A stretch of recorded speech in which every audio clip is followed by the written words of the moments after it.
안녕하세요. 2021년 수돗물 문화제 수돗물과 ESG 사회를 맡은 수돗물 시민 네트워크 교육홍보위원장 엄명숙이라고 합니다. 새해 벽두부터 최근 ESG가 핫하고 힙합니다. 아마도 기후위기 영향인 것 같아요. ESG가 뭘까요? 수돗물 운영과는 어떻게 연관이 될까요? 주제를 통해서 수돗물 운영이 기업과 환경의 가치 활동으로 어떻게 이어질 수 있는지 각 분야의 전문가분들과 함께 자유롭게 이야기를 나눠보고자 합니다. 안녕하세요. 기업소비자 전문가협회에서 작년까지는 CCM 컨설팅이라는 소비자 중심 경영 컨설팅을 맡았다가 올해부터는 이제 ESG 파트를 맡게 된 황정훈 컨설턴트입니다. 안녕하세요. 저는 K-워터 연구원 물정책연구소에 근무하고 있는 최한주라고 합니다. 물 복지에 대한 연구를 하고 있는데, 물 복지는 우리나라 전 국민이 물이 주는 다양한 혜택을 어떻게 하면 더 많이 항유할 수 있고 형평하게 물을 공급받을 수 있는지와 관련된 연구를 수행을 하고 있고요. 연구하면서 되게 흥미있게 봤던 게 우리나라 수돗물 음용률이 굉장히 낮잖아요. 그러니까 신뢰도도 별로 높지 않고, 그래서 많은 얘기를 더 나눌 수 있을 것 같아서 굉장히 기쁜 자리라고 생각합니다. 안녕하세요. 수돗물 시민네트워크에서 일하는 장정아 사무처장입니다. 저희 수돗물 시민네트워크는 환경부나 수자원공사, 그리고 수돗물 홍보협의회 등의 기관과 그리고 환경운동연합, 또 소비자 시민모임, 또 여성소비자연합과 같은 환경소비자단체들이 함께 모여서 수돗물을 평가하고 그리고 고쳐서 믿고 마시자라는 슬로건으로 시민들이 안심하고 마실 수 있는 활동을 위해서 노력하고 있는 단체입니다. 요즘 그렇게 핫하고 힙한 대체 ESG가 무엇인지 ESG는 지속가능 경영을 대비하는 핵심 지표라고 이해를 해주시면 되는데요. ESG와 관련해서 몇 가지 중요한 단어들이 있습니다. 그 첫 번째가 지속가능 경영이고, ESG를 묶어서 비재무적 요소라고 하는데, 아마 여러분들 잘 아시다시피 E는 환경, S는 사회, G는 지배구조의 영어 앞자를 따왔습니다.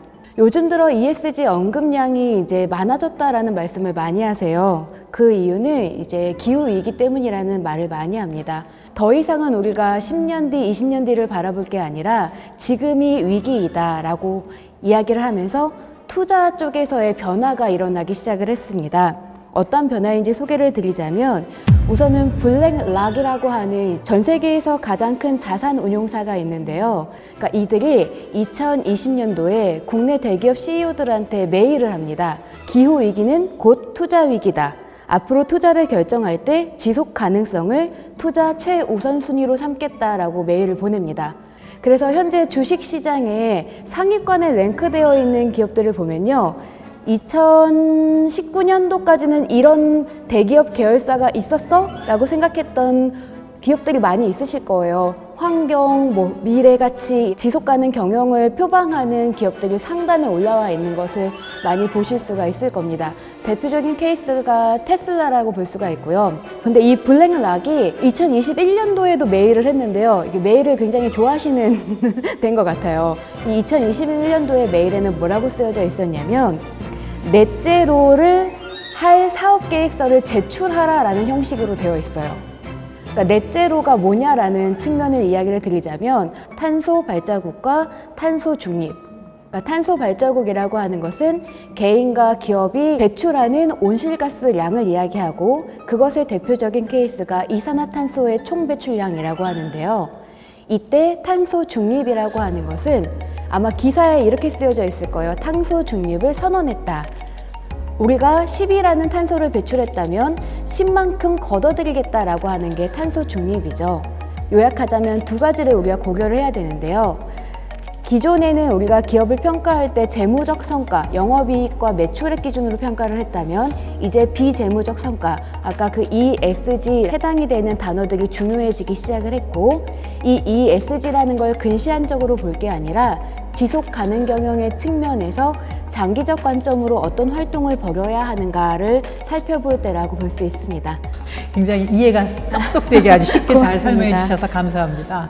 어디 TV 프로그램인가요? 어디서 네. 하다 보니까 ESG를 삼행시를 지었더라고요. 그래서 네. 이제는 이제는 세상을 구할 때다. 뭐 이렇게 해서 이렇게 재밌게 늘었었는데, 그렇다면 어떤 ESG 방향성이라 할까? 이런 거에 대해서 좀 말씀 좀 해주시죠. 방향성에 대해서 좀 말씀드리기 전에 그 ESG 경영 실패로 가장 대표적인 것이 언급되는 게 이제 폭스바겐에서 그 배출가스를 실제로는 많이 배출하는데 적게 배출하는 것처럼 조작을 했던 게 이제 들통이 난 거죠. 맞아요. 폭스바겐 회사에서 약 36조 원의 배상금도 물어주고 그리고 뭐 주가도 40% 하락하고 뭐 이제 그런 사건이 발생을 했었고 현재까지도 그 주가를 회복하지 못하고 있다고 하고 있는 걸로 알고 있어요. 그래서 아까 황정은 연구원님이 말씀해 주신 것처럼 이렇게 ESG 경영을 하지 않았다가 큰 실패를 본 사례라고 볼 수 있습니다. 즉 여기서는 보면은 환경 측면에서는 배출가스를 내보내서 환경 오염을 시켰고 그리고 사회적 측면으로는 시민들이나 국민을 기만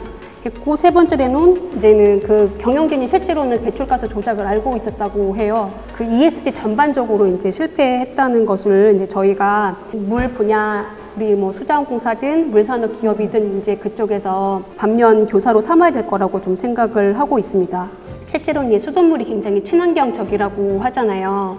정수기 그리고 이제 그리고 저희 이제 먹는 샘물 그 병물 있잖아요. 그 세 가지를 비교를 해봤어요. 똑같이 1톤을 생산하는데 이산화탄소가 얼마나 많이 배출하냐. 이산화탄소 배출량. 네네. 네. 그랬더니 수돗물 1톤 생산하는 데는 한 0.18kg. 네네. 정수기 같은 경우는 1000kg, 그리고 이제 병물 같은 경우는 100kg 정도가 이제 이산화탄소가 배출이 되더라고요. 그만큼 이제 수돗물이 되게 친환경적인 모습이 있는데 그 중요한 게 사람들에게 홍보를 하는 게 되게 좀 중요하다고 생각을 합니다. 깜짝 놀랐던 건 폭스바겐이 그 옛날 그 딱정벌레차 그 독일 그거 만든 회사잖아요. 배기가스 배출 조작인가요? 계기? 네네. 그거로 인해 가지고 ESG 경영 결과적으로 실패해서 그렇게 힘들다는 얘기를 들으니까 새삼 놀랐고요. 제가 소비자 시민 모임 서울 대표를 맡고 있는데요. 소비자 단체의 입장에서는 사실 ESG라는 것이 그렇게 새로운 것은 아니에요. 끊임없이 소비자 운동으로서 요구해왔고, 다만 이제 ESG가 단지 뭐 무슨 유행처럼 잠시 또 반짝했다가 가는 건가, 그런 것은 아닐 것 같다는 좀 생각이 드는 것은 기후 위기의 어떤 대응과 관련해서 이제는 우리 소비자나 뭐 학계나 이런 쪽뿐만이 아니라 기업에서도 이제는 이걸 단순히 예전에 했던 사회공헌 프로그램, 자기네들이 돈을 벌어서 이걸 어떤 일정 부분 사회에 환원하는 그런 프로그램이 아니라 이제는 사회 문제에 대해서 그것을 또 또한 어떤 사업으로 또 풀어나가는 어떤 기업 환경이 이제 절대적으로 바뀐 그런 거에서 나온 얘기라, 이번에는 뭔가 변화가 진짜 이루어지겠구나, 이런 사실 관심을 갖게 됩니다. 자, 그러면 우리 수돗물 시민 네트워크 장정환 사무처장님, 수돗물 분야에서 생각하는 기업의 어떤 ESG 방향과 활동, 어떤 무엇이 있을 것인지, 그러면 기업의 그러면 적극적인 환경 가치 실현하는 것이 어떤 활동들이 있을 것인지, 그거에 대해서 좀 간략하게 좀 설명 좀 해주십시오. 수돗물 분야에서 ESG 기업들이 할 수 있는 방향성은 저는 상수원 보존이 이제 첫 번째라고 합니다. 이제 우리가 상수원의 보존을 잘 평소에는 중요성을 생각하지 못하고 있어요. 근데 잘 아실 거예요. 91년도에 대구의 낙동강에서 두산전자에서 이제 페놀을 이제 유출해서 악취 때문에 시민들이 그 당시에 수돗물을 거부했었죠. 그리고 미국에서도 과부라함물 사건으로 그 다크워터스라는 영화로 과부라함물 피해자들이 십수년에 걸쳐가지고 소송을 해서 피해 보상을 받은 그런 영화도 상영되기도 했습니다.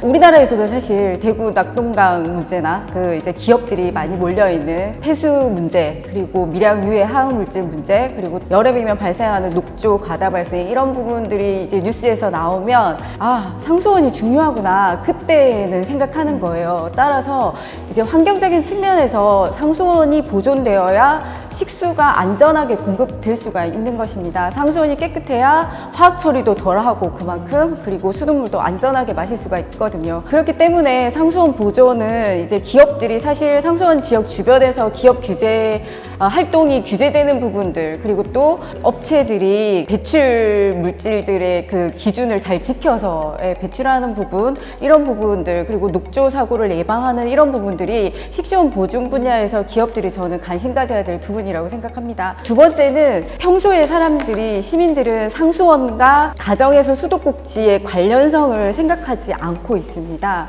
그러나 미래 세대에게 우리가 물려줄 이 물의 가치를 효과적으로 이렇게 전수할 수 있는 방법은 저는 수돗물 교육을 통해서라고 생각합니다.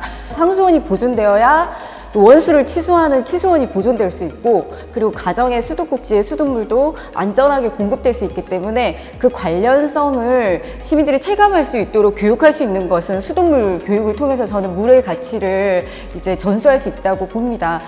따라서 기업과 투자자사들이 이렇게 미래 세대에 대한 물교육, 수돗물 교육에 대한 투자는 계속해서 저는 지속되어야 된다고 생각합니다. 그리고 세 번째로는 소셜 관점에서는 말씀드리겠습니다. 유엔에서 지속 가능 사회를 위해서 목표로 6번째 안전한 식수 제공이 이제 들어가 있습니다. 그만큼 전 세계적으로 안전한 물을 공급받지 못하는 인구들이 많은데, 저희 나라는 상대적으로는 이제 안전한 물을 공급받고 있지만 그래도 사실은 이 불신을 저희들이 외면할 수는 없습니다. 이 수도 사고가 그만큼 증명을 했거든요. 그래서 유충과 그 적수 사고를 거치면서 시민들의 눈높이도 상당히 높아졌어요. 그렇기 때문에 지금 이제 시민들이 누구나 안심하고 마실 수 있는 수돗물을 제공받기 위해서는 이제 기업들도 수도 사고를 예방하는 부분, 그리고 그 평소에 수도 사고 유형에 대한 정보 제공, 그리고 그 시민들의 눈높이에 맞춘 수질 결과를 제공하는 것, 시민들과 소통을 어떻게 잘할 것인지, 이런 부분에 대해서 기업들이 그만큼 시민 맞춤형 수도 서비스 분야에 대해서 저는 투자를 해야 된다고 생각을 합니다. 아무리 우리가 사고가 터져도 공공재를 외면할 수는 없잖아요. 그리고 단수가 되면 저희들이 일상생활은 마비가 되고 가정에서 쓰는 정수기도 불통이 됩니다. 그렇기 때문에 이 공공재인 수돗물은 모든 사람에게 제공되어야 될 인권적인 측면이 있기 때문에 이제 기업들이 이 부분에 대한 관심을 계속해서 가져야 된다고 생각합니다. 추가로 이제 기업이 이런 적극적인 환경적 가치 활동을 위해서 필요한 것에 대해서 추가로 말씀드리겠습니다. 기업들은 제로웨이스트 실천 문화를 많이 이제 기업 안에서 하고 있다고 저도 뭐 언론 기사를 통해서 많이 접했습니다. 그런데 또 한 가지로도 이렇게 수돗물 음용 실천 문화를 조성해 보는 건 어떨까 싶습니다. 말씀드린 것처럼 이제 어느 자료에 보니까 50년생 삼나무 한 그루가 탄소 흡수량을 이제 계산을 했을 때 수돗물을 하루에 50만 명이 2리터를 이제 수돗물로 음용했을 경우에 약 최소 2만 그루에서 최소 60만 그루의 삼나무를 보호할 수 있는 거예요. 그렇기 때문에 탄소 배출을 이만큼 수돗물은 줄이고 있다. 그리고 상수원을 보존해야 된다. 기업 문화가 이런 부분에 대해서도 인식을 하고 수돗물도 하나의 음용수로 이제 캠페인을 하는 것을 통해서 이 환경 실천에도 좀 동참할 수 있기를 좀 바랍니다. 각 분야의 전문가들의 말씀을 들어보니까 ESG 방향성이 상당히 다양하게 무궁무진하게 펼쳐질 수 있겠구나, 이런 생각도 듭니다. 기업에서 앞으로 이런 가치 활동을 하려면 다양한 고민과 그 고민을 수렴하는 그런 과정이 필요해 보이네요. 신정훈 연구원님, 기업의 어떤 ESG 활동 관련해서 네네. 뭐 추가적으로 좀 해주실 말씀이 있을까요? 네, 일단 ESG를 제가 서술 형태로 좀 설명을 드리자면 이 기업이 얼마나 친환경적이고 사회적 책임을 다하는가, 그러면서도 지배구조에서 의사결정의 독립성과 투명성을 얼마나 가지고 있는가라고 서술 형태로 설명을 드릴 수가 있고요. 근데 만약에 여러분들이 실무자라면 이게 평가가 되실까요? 얼마나 투명한지, 얼마나 공정한지 잘 평가가 안 되죠. 그러니까 평가 지표에 대한 문제에 대한 언급이 많습니다. 그래서 전 세계적으로 ESG 평가 지표가 한 600여 개 정도가 있는데, 이 600여 개 중에 제가 좀 찾아봤어요. 오늘 이 영상을 촬영을 해야 되니까. 한국형 ESG 지표를 산업통상자원부가 올 하반기에 발표를 한다라고 합니다. 그래서 이 지표의 이름은 KESG 지표라고 이야기를 할 건데요. 그래서 600여 개의 지표 중에 우리 기업이 어떤 거를 해야 될지 고민이 되실 때에는 국가지표를 따라 하시는 게 제일 좋으실 것 같고요. K-워터와 관련해서는 시민들과 함께 어떻게 물 음용과 관련한 문제를 해결해 주시겠다는 말씀을 해주셨는데, 이게 지속가능 경영 다음으로 중요한 기업의 사회적 책임, 그러니까 CSR에 관한 부분을 말씀을 해주신 것 같습니다. 그래서 과거에는 기업이 투자자들 중심으로 움직였다면, 투자자들의 의견을 중심으로 움직였다면, 이제는 CSR, 사회적 책임을 고려해서 이해관계자, 우리한테 돈이 안 될지라도 시민들을 위해서 어떤 방향으로 움직여야 할까에 대한 말씀을 해주셨는데요. 본질적인 활동이 잘 진행이 되시는 것 같아서 제가 주로 연구하는 소재가 되지 않을까 이런 생각도 좀 들고요. ESG는 이제 성과에서 가치로 넘어가는 새로운 시대가 도래한다라는 이야기를 하거든요. 성과에서 가치로 넘어간다. 그래서 이 맥락과 함께하는 가치에 관한 말씀도 제가 잘 들었습니다. 아유, 네. 오늘 정말 그 전문가들 모시고 이렇게 말씀을 듣다 보니까 정말 유익한 그 사실도 많이 알게 되고 같은 좋은 시간이 된 것 같습니다. 혹시 하시고 싶었는데 못했던 말, 아니면 꼭 하고 싶은 말, 이런 말들 한마디씩 좀 해주실 수 있을까요? 제가 개인적으로 좋아하는 생물학자 중에는 이제 리처드 도킨스라는 분이 계시는데요. 이기적 유전자라는 글로벌 밀리언셀러를 저자이시죠. 그러니까 그분이 하신 말씀 중에 이런 말씀이 있습니다. 가장 이기적으로 생존하는 유전자의 공통된 특징이 이타성을 띈다거든요. 이걸 기업에도 적용이 되는 말인 것 같아요. 기업이 투자를 지속적으로 받고 계속 유지가 되려면 이타성을 띄어야 할 때가 된 것 같습니다. 그래서 ESG에서 1분기를 나누는 기준에 대해 설명해 드릴게요. 캐나다 연금투자 쪽에서 이야기를 하는 관점에서는 우리가 보통 1분기라고 한다면 1년을 4번으로 나누는 경우가 많으시죠. 하지만 ESG는 25년으로 봅니다. 우리 기업이 향후 25년 동안 본질적이고 핵심적인 ESG 활동을 과연 무엇으로 할 것인가, 이게 쇼비즈니스가 되지 않고 진정성 있는 활동이 되시려면 이벤트적인 부서가 진행하는 것이 아니라 핵심 부서에서 이 업무를 담당해 주셨으면 좋겠습니다. 저희 회사의 본질이 이제 물 관리고, 물 관리라는 게 어차피 에너지나 환경의 그 중요한 자원이잖아요. 그래서 앞으로 이제 물이 굉장히 중요해질 텐데, 이 ESG 경영을 이제 말씀드린 것처럼 뭐 ESG 경영 선포도 했고 기후위기 경도 선포한 만큼 저희가 이제 공공기관으로서 그 우리 시민과 우리 그 국가에 좀 기여할 수 있는 방안을 계속 열심히 노력하면서 찾을 거라고 저는 생각을 하고 있고, 저런 연구 과제를 많이 추진을 하고 노력을 하고 있습니다. ESG 흐름은 사실 기후위기라는 시대적인 과제 때문에 전 세계적으로 나오는 흐름이라고 생각합니다. 환경이라는 외피만 쓰지 말고 정말 기후위기를 극복해야 되고 탄소 중립을 실현해야 되잖아요. 그래서 그 목표를 늘 유념하면서 이런 흐름들이 진행되어야 본말이 전도되지 않을 거라고 저는 생각을 합니다. 그렇기 때문에 무생명과 인간이 공존해서 살아갈 수 있는 사회를 이 시민들과 함께 기업들이 해 나갔으면 좋겠고요. 무엇보다도 제가 이제 수돗물 단체에서 활동한 만큼 수돗물의 이 환경 보존적인 가치가 이제 계승될 수 있도록 이 수돗물 분야에서 활발한 ESG 경영이 이제 일어나길 바랍니다. 전문가들 모시고 수돗물과 ESG라는 주제를 가지고 논의를 한 것 같아요. 그래서 앞으로 이런 걸 계기로 해서 다시 한번 성찰하고 행동하는 그런 시간이 되었으면 좋겠습니다. 기후위기엔 수돗물! 기후위기엔 수돗물!